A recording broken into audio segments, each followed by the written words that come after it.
County, named and incorporated in 1915 after Napoleon Bonaparte Broward, governor of Florida from 1905 to 1909. Governor Broward, who also served as sheriff of Duval County, was known for draining the Everglades as well as his segregationist views against black folk. Prior to the county being named, the first city of Broward County, Danie Beach, was incorporated in 1904 out of Modella, a small farming community once known as the tomato capital of the world and the antique capital of the South, due to its high number of antique shops on Federal Highway. Heading northwest of the train tracks tells a story of its own, the story of Broward's first black community, better known as Danie to the Northwest residents. Danie was settled by two sets of people.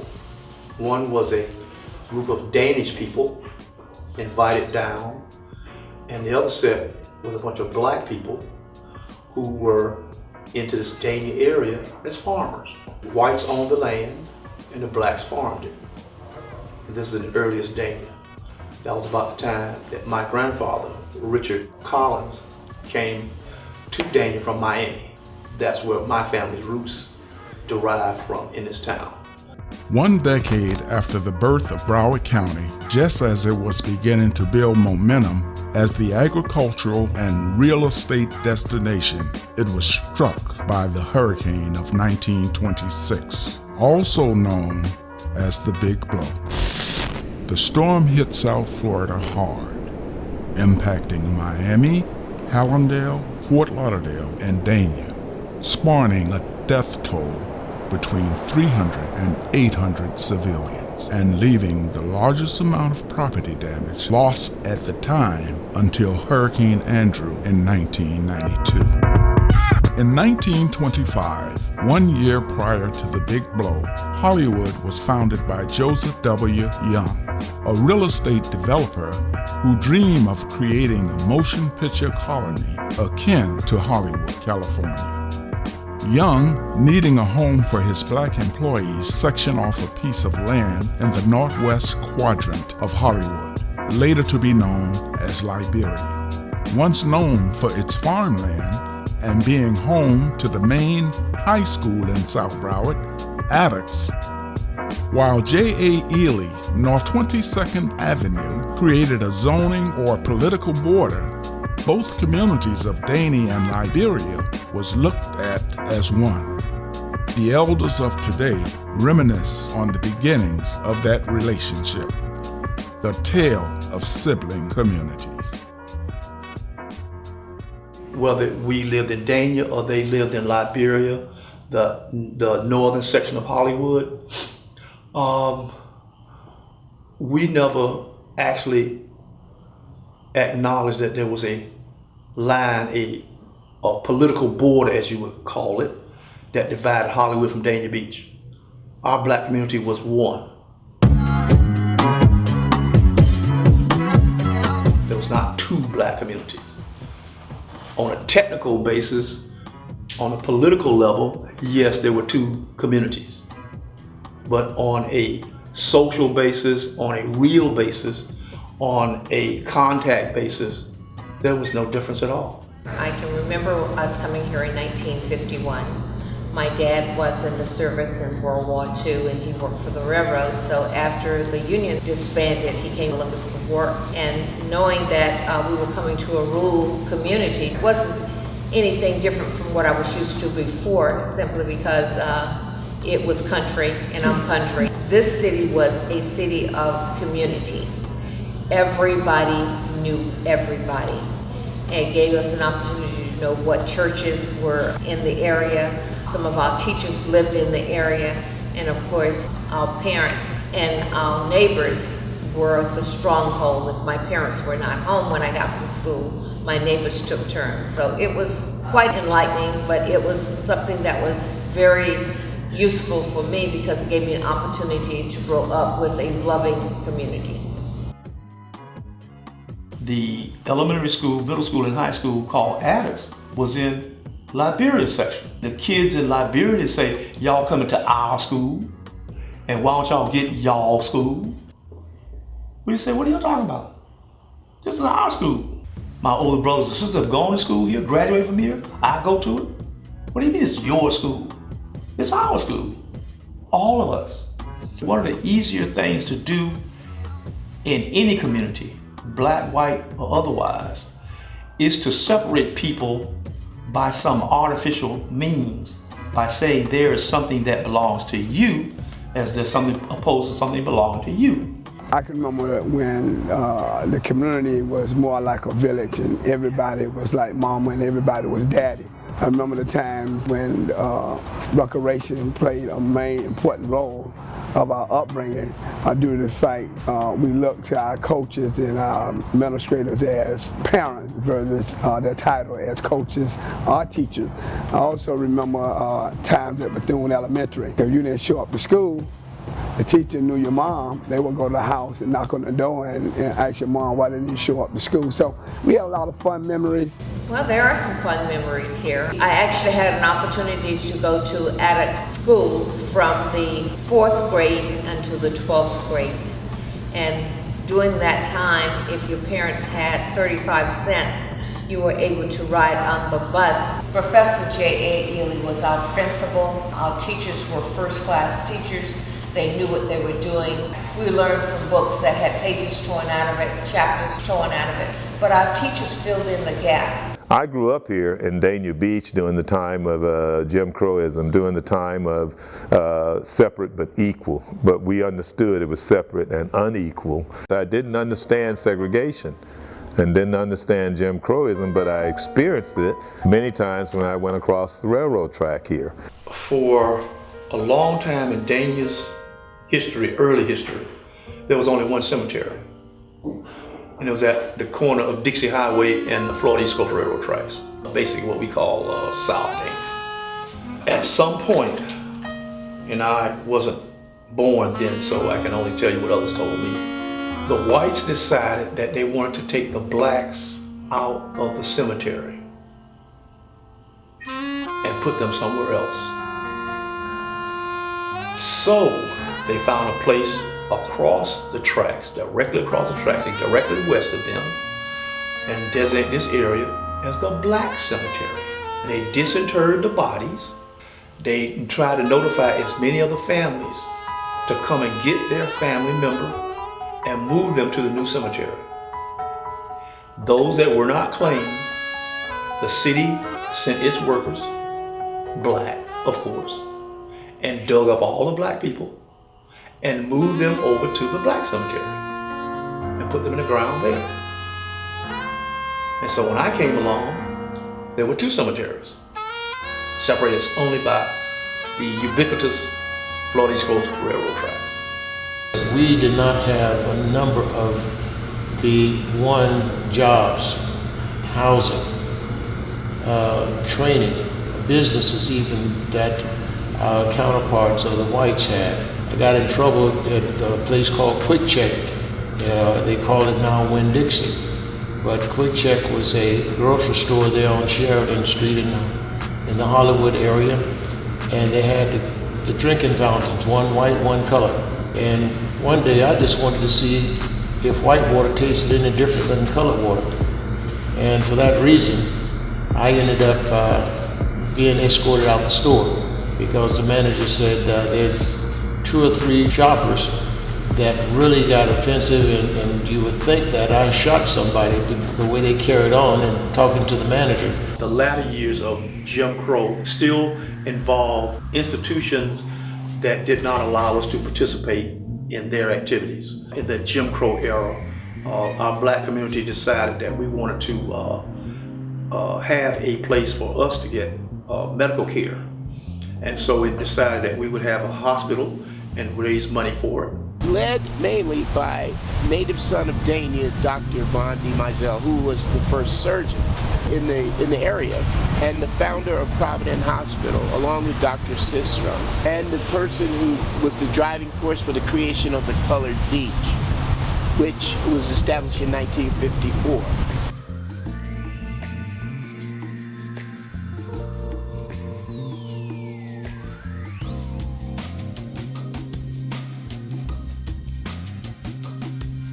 he also led the initial wade-ins that led to the desegregation of the beaches of Fort Lauderdale, which were the first public institutions that were desegregated in the history of Fort Lauderdale.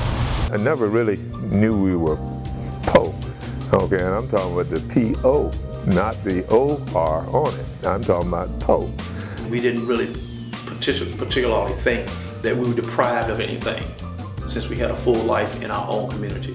I would say that in that day, black social life was centered basically on Fifth Avenue, and that contained several establishments including restaurants, clubs, bars, churches, several grocery stores, including my own family's Collins Brothers grocery store, and then other particular establishments that service the black community in a business sense.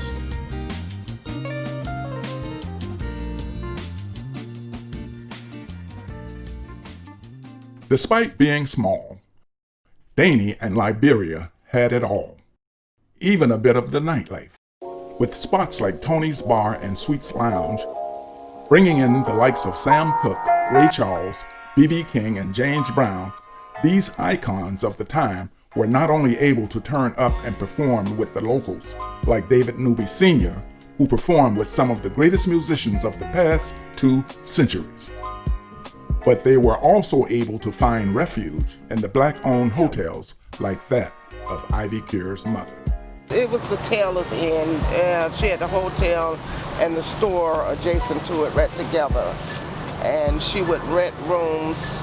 But as desegregation was defeated and integration implemented, the Danie community, like the majority of the black communities in the United States, began to work, study, and live in white institutions that had shunned them just the day before.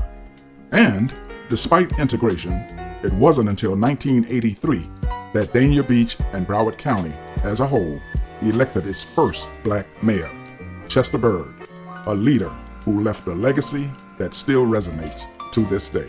Chester was an active person in all of Dania. His basic thing was that he was a teacher. And from there, he felt that he had burned out, so he got into politics.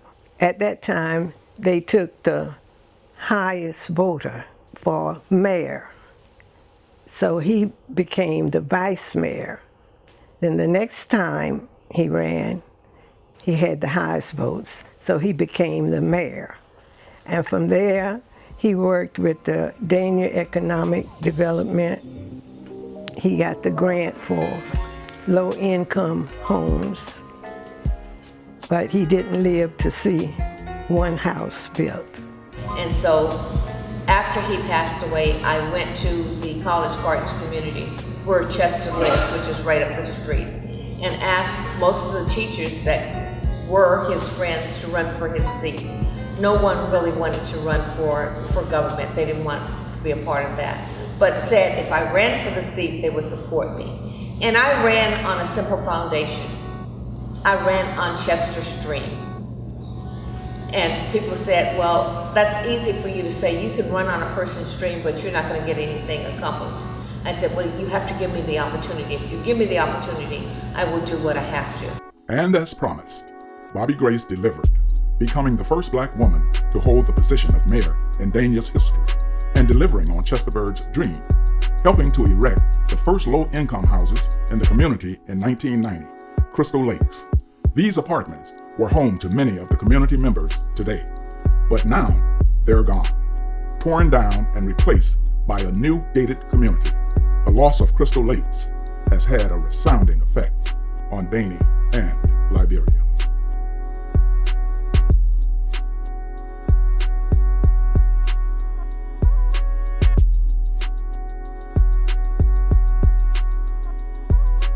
The first major change, I gotta say Crystal Lakes, man.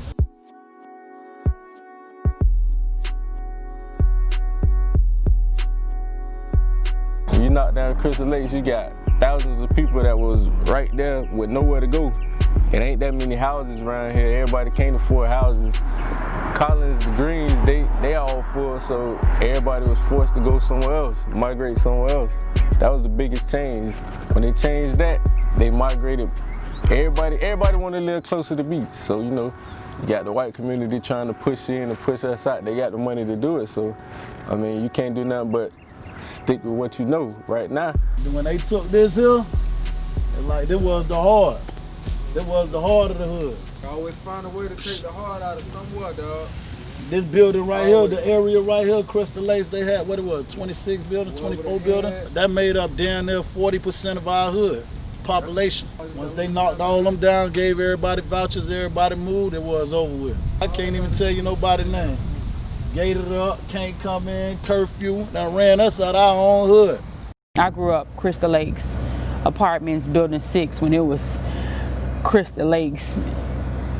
Ran down rats and roaches, but it was fun. Like, we had fun. We made our own events in the middle of the circle. It was a famous circle in Crystal Lakes that everyone knew about, where we had talent shows, we had relay racing events, we made our own shirts. We had football teams, and we gave out prizes, and we had parents and other adults in the community to put those type of things together. You don't see that now. And I stay in Crystal Lakes now, and it's totally different. It's quiet, it's peaceful, but what we experienced as kids, my kids never got to experience that.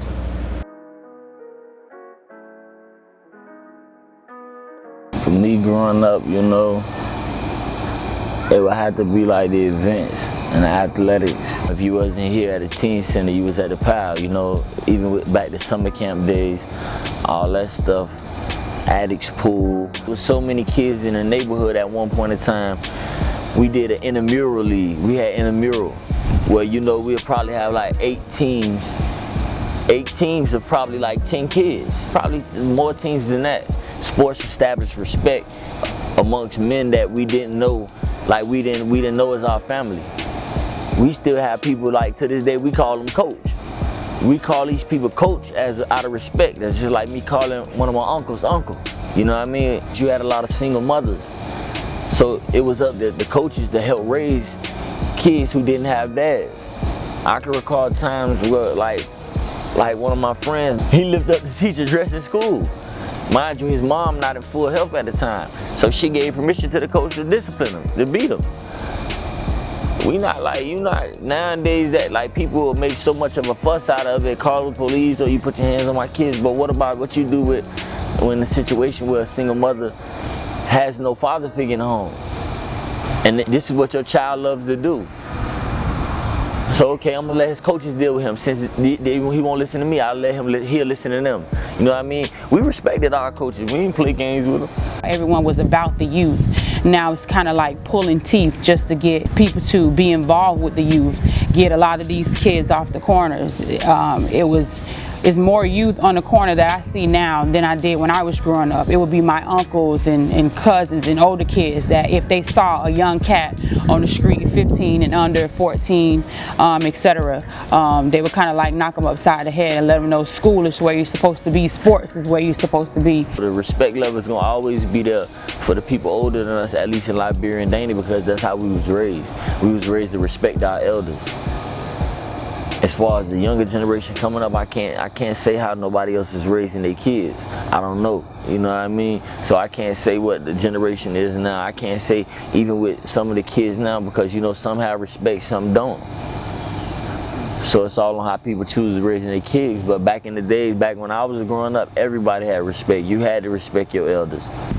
I just remember it being like a close-knit community growing up when I was a child. Like when I was legit young growing up, we was close, pretty close. Everybody knew everybody. You can go to everybody's house.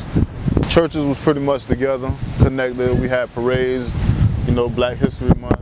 Church was always number one for the African American community, so you know everybody would go to church as well. We had a numerous of churches in the community, and a lot of pastors. They had a lot of input in the development of our communities. For centuries here in the United States, church has been a focal point and safe haven for the African American community. However, Despite having an abundance of churches in between the sister cities, the support that the community needs from the church is not being met. I don't really see them doing as much as they should. Like, as far as what's going on right now, that kind of surprised me because things like that don't usually go on in the hood. So for this church to be doing that, I respect it, but it's a lot of churches in the community that's not doing what they should be doing or say they're doing. I don't know if the whole camera can see, but you got 3 churches on the same street. Like, come on, man.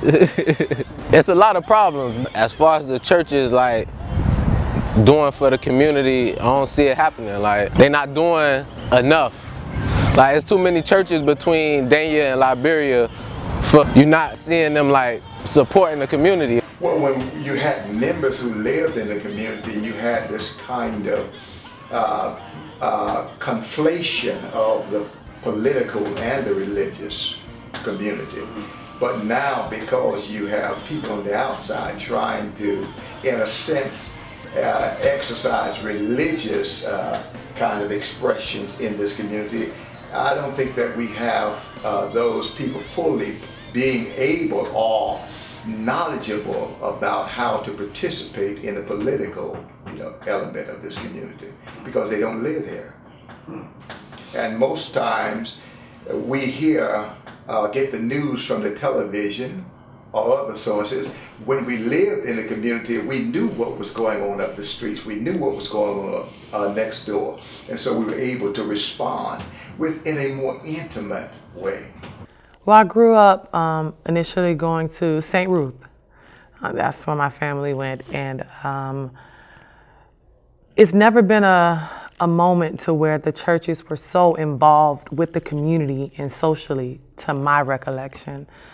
It was just a place, to go on Sundays, and depending on how religious your parents were, you went to church Monday, Tuesday, Wednesday, or a few times a week. But the relationships that we had with our pastors were great, but I've never witnessed many programs or many things involving the community outside of like feedings and things of that nature. But to just get out and to make sure we had the necessities that we had, I can't remember it.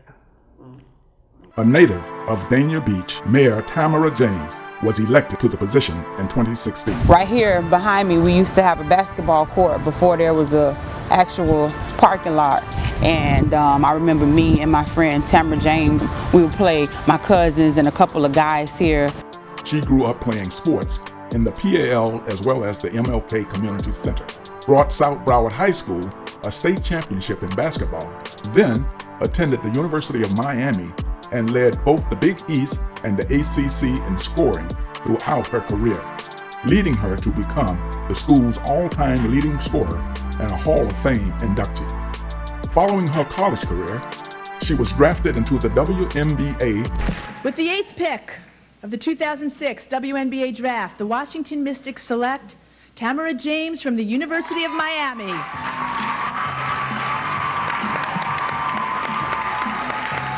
And played professionally for 9 years. Now, she's back home and making efforts to keep the tradition of strong political leaders from the west side of the train tracks alive. Me growing up, all you heard was Tamara James named first female basketball player from Danie, you know what I'm saying? But I tell everybody, it's weird for a man to look up to a female, but at the end of the day, she was my motivation, you feel me? Like, she going up back in the back of Danie and making a name for herself. So I took that same energy she had and put it in the art. Now look where I'm becoming. It was always sort of a Danie versus Hollywood type of thing with the younger generation, with my age generation. I'm not sure what it was with the elders. However, all of my resources came from the city of Hollywood. So for me, we were one. I blurred all the lines. It didn't matter if you were from Liberia or if you were from Danie Beach. I went over there and I used the PAL for basketball. I used the MLK for basketball. I went to school at South Broward High School. A lot of my resources were there in Hollywood because we didn't have those resources like that in Danie Beach. There wasn't much to do other than go to summer camp. And so that was one of the things I grew up knowing, that there are so many resources missing from our community. I'm not sure if they had them before my time, but during my time, there wasn't much to do in the city of Danie. The relationship was great between the pioneers and our parents, so quite naturally, depending on who raised you, you had those relationships. Like I have that relationships with, Commissioner Bobby Grace, because our families are intertwined with each other. I grew up respecting these people. The Collins family, same thing there. I grew up respecting these people, and so now I can sit down and have conversations with them and really respect and understand the wisdom that comes from them, because they see a totally different side of what we see and what we experience as the millennials. Well, I've been traveling for a very long time, so I spent 9 years playing basketball in Europe, and so I will only be here sometimes 2 times in a year, but most times maybe the summertime. And you see little things happening. This Danie Point, the big development, it was happening when I was overseas.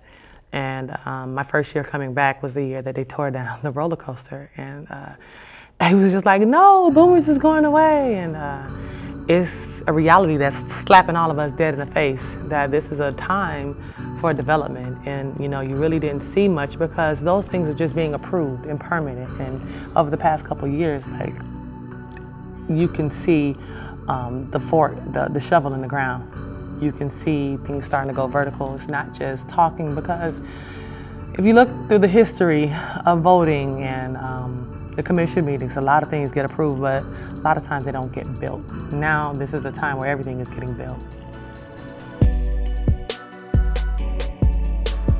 I believe in a historic continuum that time marches on and evolves the people and the places that are existing, so that what went on in the past is not necessarily what will go on in the future. So the future will always be different. It may not be better, but it will be different. Danie Point is set to be a 102-acre mixed-use development featuring high-end retail, restaurants, and 2 hotels.